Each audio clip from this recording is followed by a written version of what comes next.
difference between a realtor and an advisor. Me, I can take myself to you as an advisor.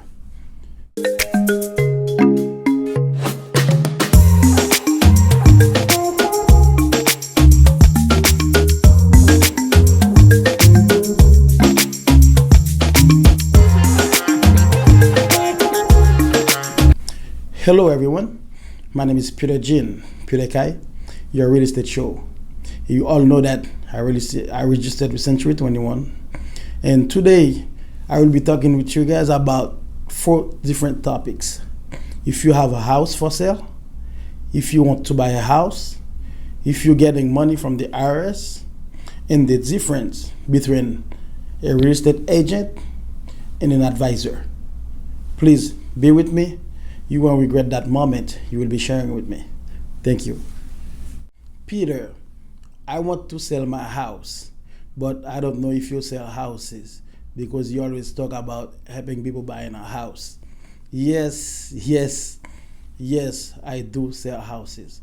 As a matter of fact, actually I can do it faster than some other agent because if I have people that buying house all the time, I may have a buyer already for your house.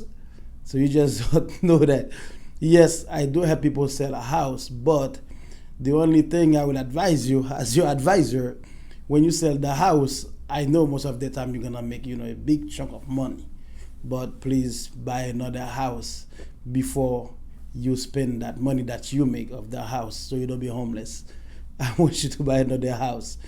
Sometimes, usually the seller usually trying to tell you how much they want you to sell the house for them, and which is not a problem.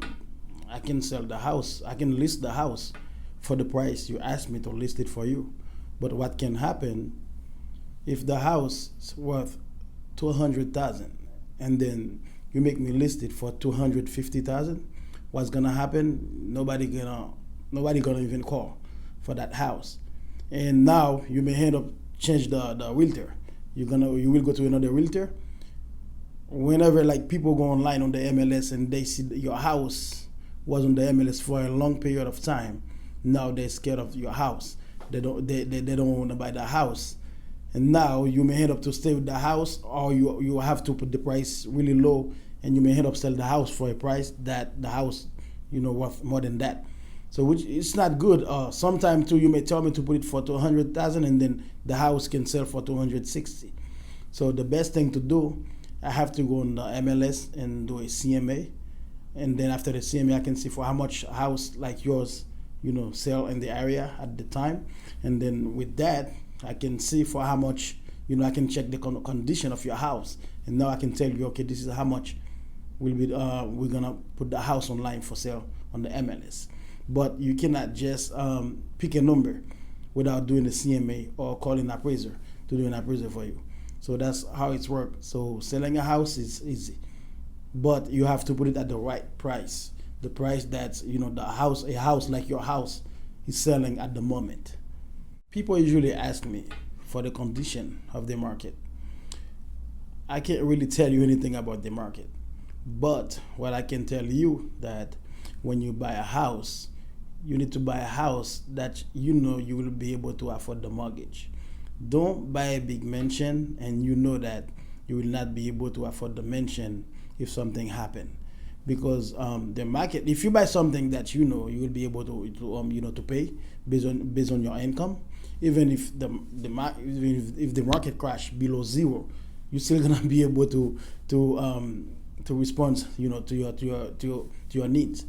So that's why I usually tell people, when you buy a house that you can afford, you don't care if the market is dropped below zero or all the way up to over 100.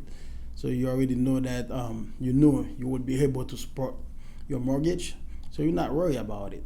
So that's why I would advise all of you, if you're buying a house right now, you buy something that you need. You don't buy something that you want.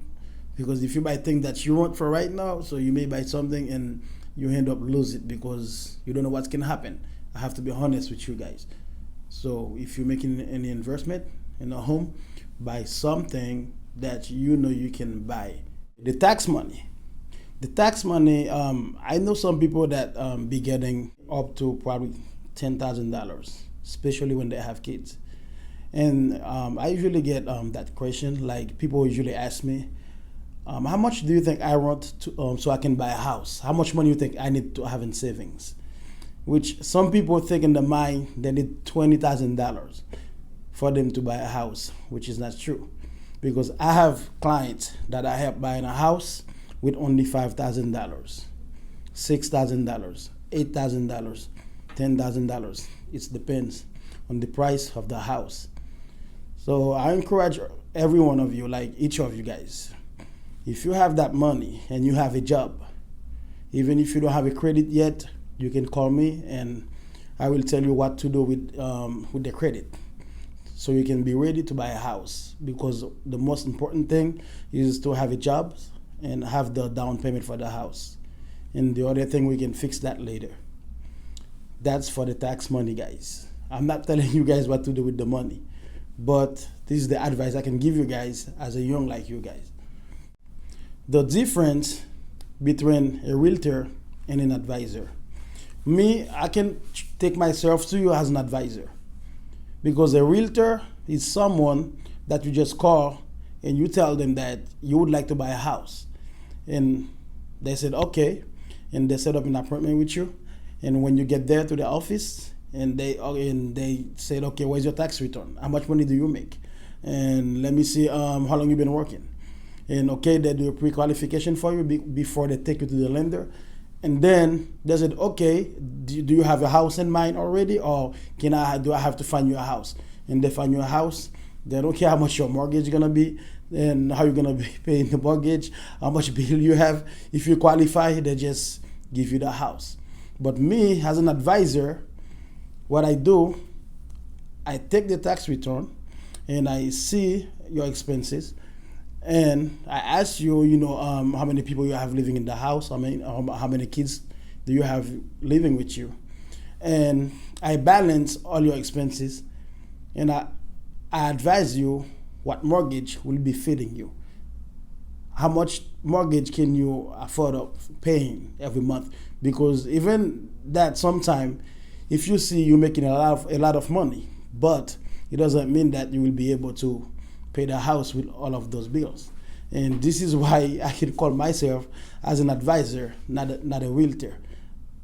I was so happy to be with you guys, and as always, you guys always do that. Always watch my show every time I post it, and I usually get comments, and people usually call me and tell me what they like about it. And thanks again, guys, for watching the show. If you want to contact me, my phone number is 239-878-3373. My email address is jpeter.rs@gmail.com. And yes, if you want to buy a house, I can help you. I will help you to do some good decision and help you to get what you should be getting. And this is the difference. And after that, of course, yes, I will get paid, because you're happy, I'm happy. And I will never force you to buy something that you don't like. Thank you again. And if you have a house for sale, call me, because I may have a buyer waiting for your house. You don't know that. Yes, I do sell houses for people. I do both, because I have a license for both. Yes. And if you want somebody to do your tax, and I don't do taxes, but I can refer you to some people that I know who does some good jobs about it. Thank you so much. This is Peter Kai, your real estate show, and I was very happy to be with you guys. Thank you. Have a good day.